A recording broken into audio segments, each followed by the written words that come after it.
वैसे तो स्कूल को दूसरा घर माना जाता है, लेकिन अगर क्या हो कि उसी स्कूल में भूत आ जाए तो। निशा ने एक डांस कंपटीशन में भाग लिया था और स्कूल के बाद अपने प्रदर्शन के अभ्यास के लिए अपने दोस्तों के साथ स्कूल में रुकी थी।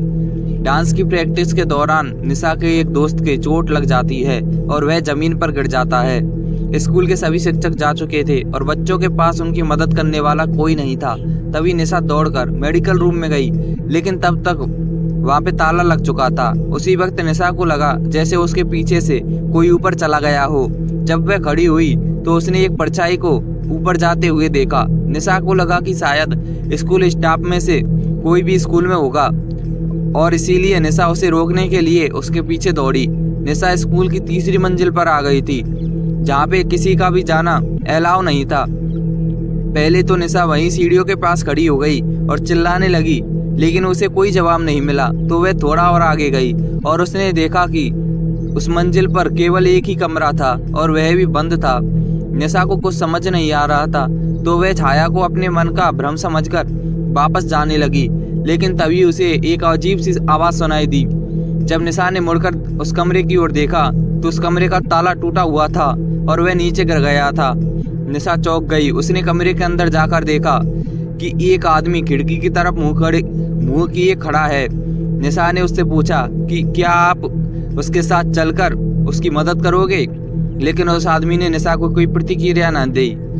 निशा को सब कुछ बड़ा अजीब लग रहा था। उसने फिर उस आदमी को आवाज़ दी, लेकिन तभी अचानक उस कमरे का दरवाजा अपने आप बंद होने लगा।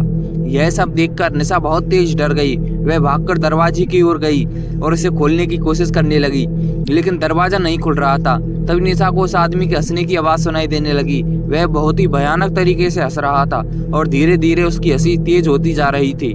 निशा ने पीछे मुड़कर देखने की हिम्मत नहीं हो रही थी और वह डर के मारे जोर जोर से दरवाजा पीटने लगी। तभी निशा को अपनी गर्दन पर हल्की सी हवा का एहसास हुआ। वह मुड़ी और चौंक गई। वह आदमी जो थोड़ी देर पहले खिड़की के पास खड़ा था, वह अब उसी के सामने आ चुका है और वह बहुत डरावना लग रहा है। वह निशा को ऐसे घूम रहा था मानो वह उसे जिंदा ही खा जाएगा। उसने निशा को पकड़ लिया और उसे अपनी ओर खींचने लगा। निशा ने रोना बंद कर दिया और डर के मारे चीख पड़ी।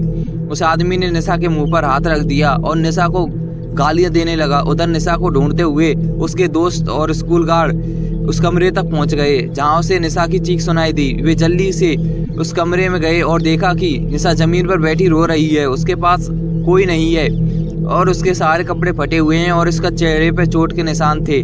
उसने अपने साथ हुई पूरी घटना को सबको बताया। निशा के साथ हुई इस घटना को सुनकर स्कूल के गार्ड का चेहरा पीला पड़ गया। गार्ड ने निशा और उसकी सहेलियों को बताया कि कुछ साल पहले स्कूल में एक सफाई कर्मी काम करता था। जब छात्रा ने उसकी शिकायत की तो प्रिंसिपल ने उसे स्कूल से निकाल दिया और एक हफ्ते के बाद ही वह पागल हो गया और उसने खुदकुशी कर ली और वह इसी स्टोर रूम में आकर खुदकुशी की थी। इसलिए उसकी आत्मा इसी स्टोर रूम में भटकती रहती है।